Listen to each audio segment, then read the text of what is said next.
listening to this one. Sorry, I do talk a lot, everyone. Sorry. 皆さんこんにちは、ゆきです。今日も動画をご覧いただきありがとうございます。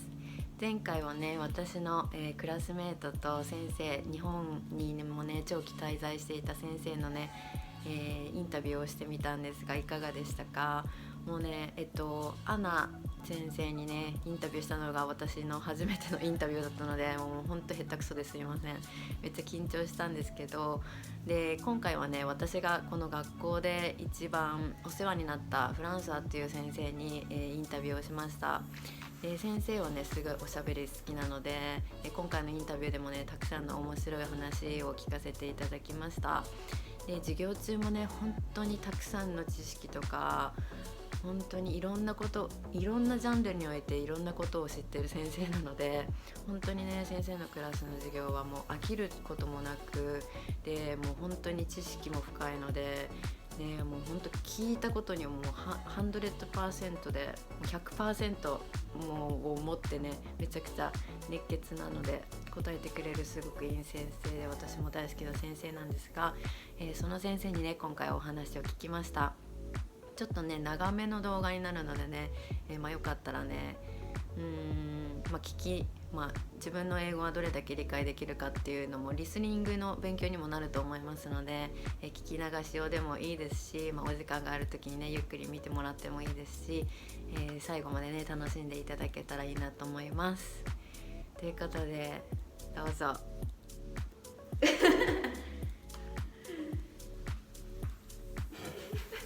Okay, so this is my favorite English teacher, Francois. Hello.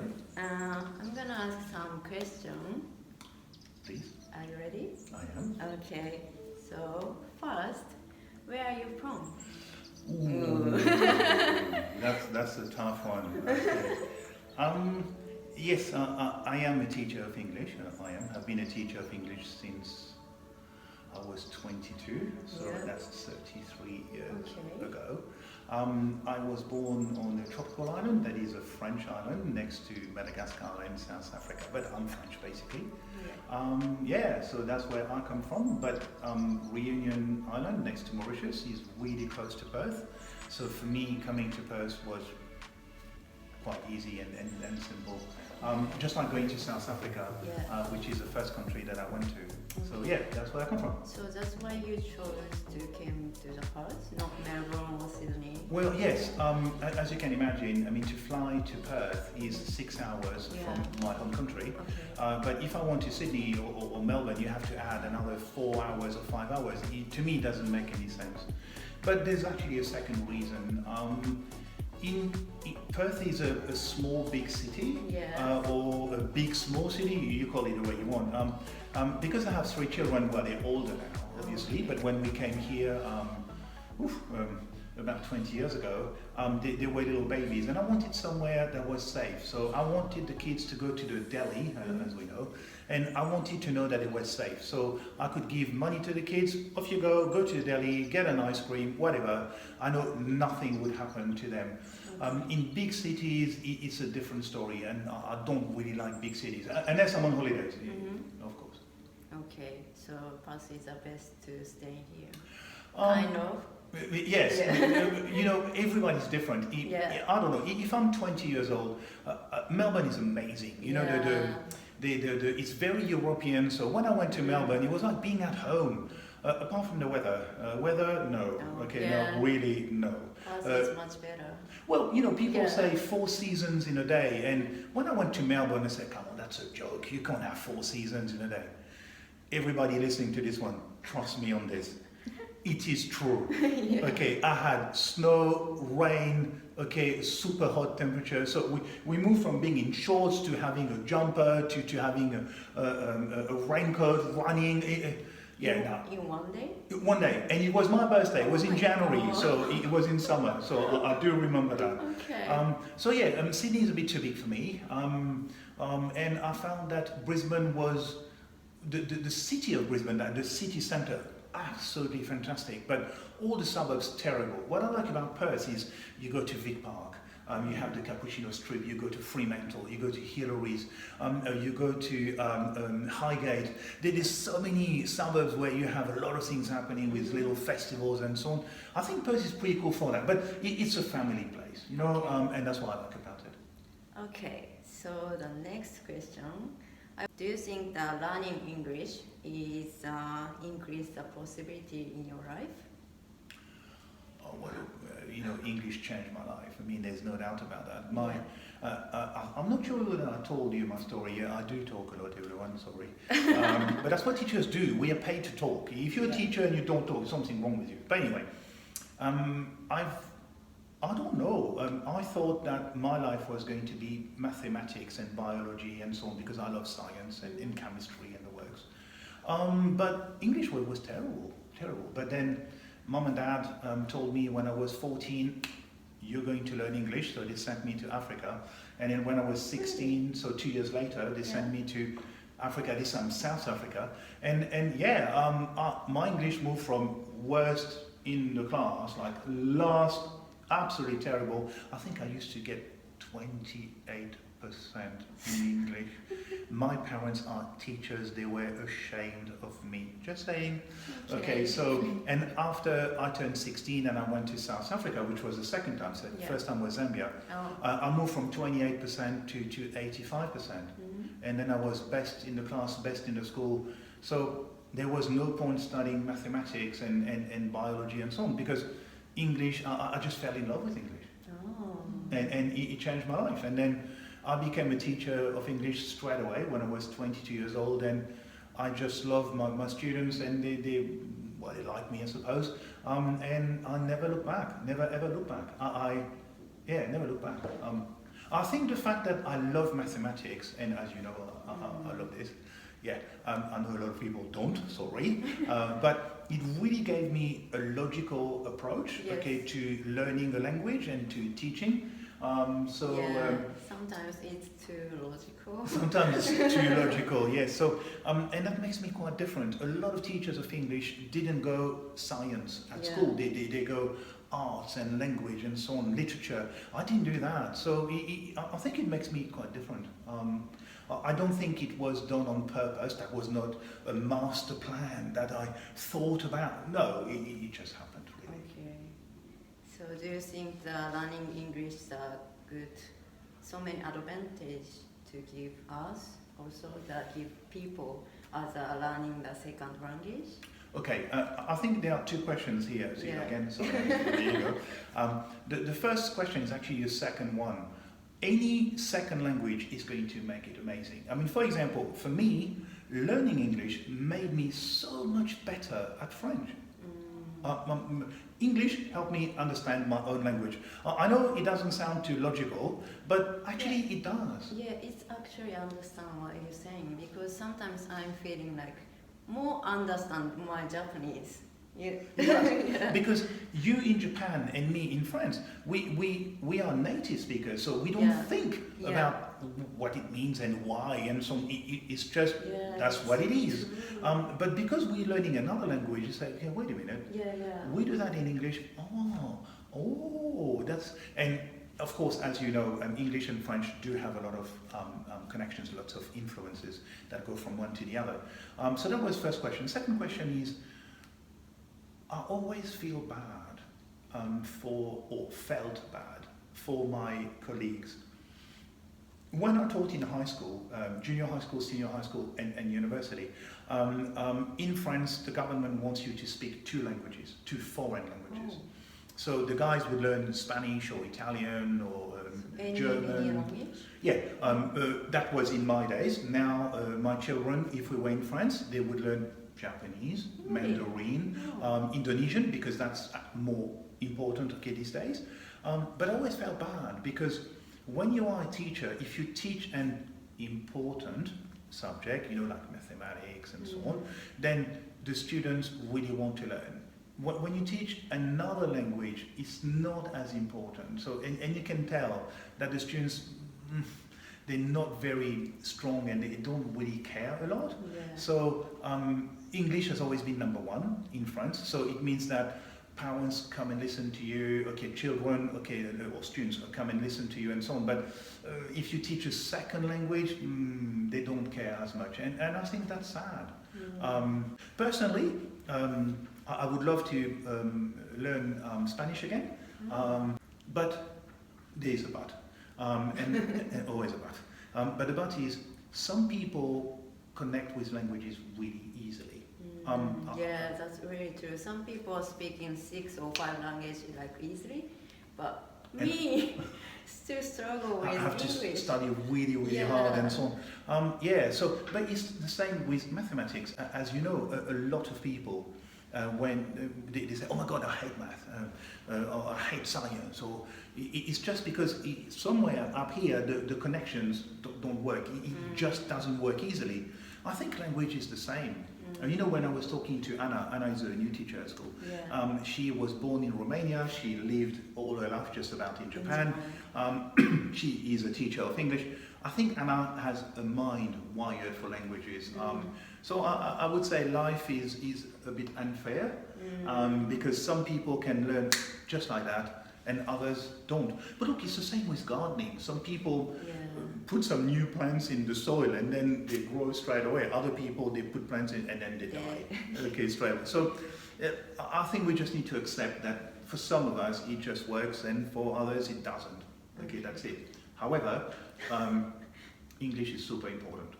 You can say whatever you like. You never know. You just never know. I'll give you a little story that I think is quite amazing. The World Rally Association used to come here in Perth. There was a World Rally event with all the best rally car drivers in the world coming here. It was in 1993, a long time ago. I was at UWA and they were looking for someone that could speak French and English. Oh, that's you. It was me. So they asked the university said, we have the guy for you. So I went there and I met these guys. They were my idols. I love rally car. To meet Carlos Sainz and all these wonderful pilots, it was amazing. And I met these guys and I met them like face to face. I had my room in the hotel just like them, and I went to meetings and it was unbelievable. And that's because of language. So I think so you get some opportunity because look, of that? yes, definitely. Language is a passport that takes you everywhere. There's no doubt about it. I totally agree with this. Thank you very much. And I want to ask one more question. So, what is the most important things learning English? Could be grammar, could be... Oh, in that way? Okay. Yeah, but no, anything. Okay. For me, it's about speaking. Speaking? Yes. Speaking, if you speak properly, you get that music, you get that melody and so on. People will understand you, you will understand people, so it will be very easy to communicate, to make friends, to travel, etc., etc. Grammar doesn't allow you to travel and meet people, I'm sorry, okay, but communication does.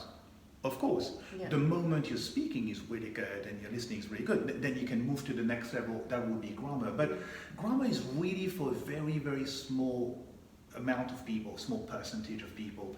I would be far happier if everybody could share, talk all the time and make grammatical mistakes than having an absolutely perfect English from a grammatical point of view, but people say nothing. Yeah, it's nothing. We couldn't understand each other. Of course. Yeah.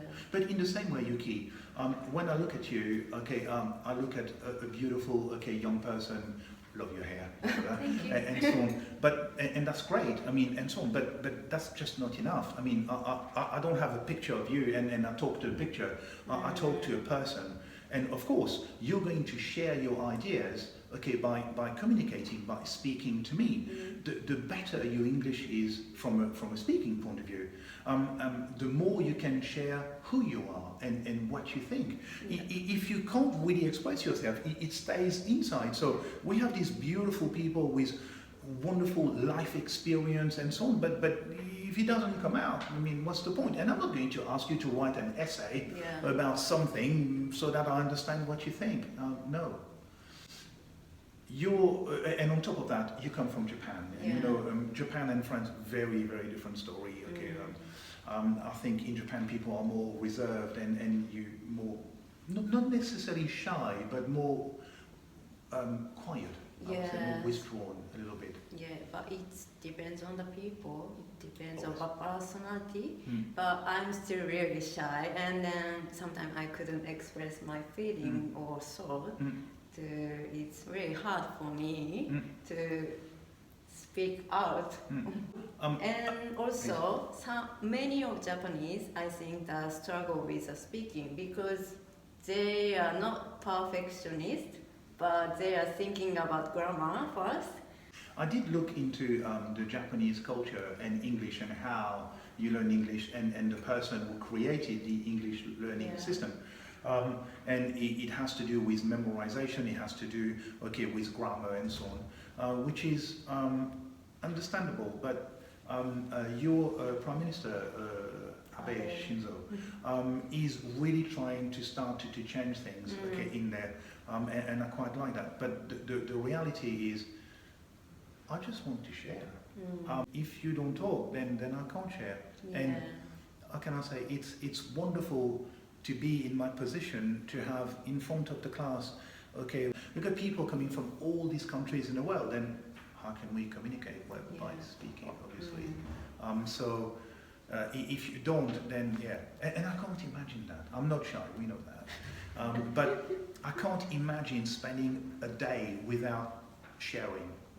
That is not in the French culture. Definitely not, as you know. But yeah, thank you very much. You're welcome. A lot of story. And then this is not question, but do you have something message for the future student, maybe? Well, message that I would share for students is be prepared. A lot of people come to Australia unprepared. And I'm not talking about money only in there. Money, you need to be careful, and so on. Everybody needs to be careful with money, nothing new. That's important, but that's not what I'm talking about. When you are prepared, it means that you have a good idea about what's going to happen next. The moment you know, then you're not going to be hurt, you're not going to be lost, you're not going to be confused. You have, a good understanding of what is acceptable, what is not acceptable. You know what is going to be difficult and what is not. So I think that preparation is here, in the mind. So if you're not sure, talk to someone like Yuki, for example, because she's been here for a few years. She will be able to tell you, hey, that was difficult. I was prepared for this, but I was not prepared for that. At the end of the day, when people come to us here in Australia, New Zealand, England, wherever, this is like a miracle. It's for a lot of people it doesn't sound like a miracle, but for me it is, because there are so many things that need to be right. You need to be happy, you need to have an opportunity, money needs to be there, you need to have the time, so many things need to be right. And when you're here, it's probably going to be the one and only time. So what you're doing now, being here, should be an amazing time. But as we know, it is a very challenging time for people that are not prepared. So I say, guys, be prepared. Know what you want. So, for example, a very stupid thing. Maybe you should come here on holidays for a week or two. Meet people, talk to friends, experience, understand what it's all about, so that you can make the most of things. Because it's going to be an investment in time, an investment in energy, physical energy and mental energy. It's going to be an investment in finances. It's going to cost quite a bit of money. In there, you need to get something out of it. You must get something out of it. For me, when I went to those English-speaking countries, I didn't know. Mum and Dad sent me, so I didn't pay, so I was a little kid. But when I came back, so much stronger. My level of confidence went through the roof. I was not a very confident person when I was a young teenager. Are you sure? Well, look, I'm very tall. I'm 2 meters tall, and I was always the tallest and always a bit shy about that. And then when I came back, okay, the second time, my confidence was through the roof. Like through the roof, it changed my life. So it didn't just change my life because of English and the holidays and traveling and all this sort of thing, but for me, it changed my confidence. I am sure that if you go back, okay, to Thailand, Mo, there's a student called Mo right in front. Compared, okay, with the others, you would have done something that they haven't done. That gives you a lot of confidence. You're going to see how they are. You're going to be so much stronger. Right now, we don't see it necessarily, but when we go back, that's when we realize the distance. It's absolutely clear. So yeah, so my advice is, guys, be prepared, know what you want to do, don't just, oh yeah, go just like that, okay, and so I don't think that's a good idea. Okay, thank you very much. You're welcome. Can I ask one more question? Oh, please. What's your favorite Japanese food? Oh, well, that's an easy one. Okay, how do you call this ramen? Katsuke? No, sorry? No, ochasuke, salmon ochasuke, I love that one. No, it's a kind of ramen. Tonkatsu? Tonkatsu? Tonkatsu? Is that a ramen? No. No, okay. Tonkotsu. Yeah. Tonkotsu. Is that ramen? Yes. Yeah, there you go, that one. Okay. Tonkatsu ramen. My son fell in love with ramen and Japanese life and all this sort of thing. And I've got a Japanese shop next to my house. Really? Yes. Oh And I think I must have had, like, in 2 years, I must have had like 45 ramens. Okay, absolutely love it. Sushi is nice, lovely, and sushi and so on, but I love ramen. Ramen is so cool. But from a personal point of view, I find Japanese people absolutely gorgeous, so respectful, so interesting, very bright, very intelligent, and very, very interesting, always have something to share. I never thought that in my life I would like to go to Japan, because it was never in my plans. But now? Well, with COVID-19 it's a bit difficult, but now I've been to Thailand, so I wanted to, so I've been there. But Japan, oh definitely, I will go to Japan. Future plan. Oh definitely, Japan is number 2 on my list. What is the number 1 then? I always wanted to go to New Zealand, never been able. It's so close. Well, darling, that's what I said a moment ago. It's a miracle. Yeah. You know, in life, we have money, we don't have time. Or we have time, we have no money. Okay, and usually we have no money, no time. Okay, that's true. So to have time and money, that's the difficult bit in there. But no, Yuki is just wonderful. What a beautiful person. If you want to learn from Francois, you have to come with English school, please. And you have to be ready to work hard. Sorry. He's very strict. A lot of students tell me I'm not nice. Yeah, I'm not nice. He's nice, but kind of very hard. Yeah, not nice like, yeah, you're wonderful. That's not me. No way. No. If you're great, you're great. If you're good, you're good. If you're bad, you're bad. But we need to be clear about that. Then we go. But I will never lie to you. I think lying to students is the worst thing ever. Telling people they're good or okay or wonderful when they are not, that's terrible. You need to know that your teacher will never lie to you, because the relationship between student and teacher-student needs to be based on trust. Yeah. I trust you and you trust me. If I lie to you by telling you something that is not true, there's no trust. It's the end of things. Here is my English teacher. Thank you very much. ありがとうございます。Bye.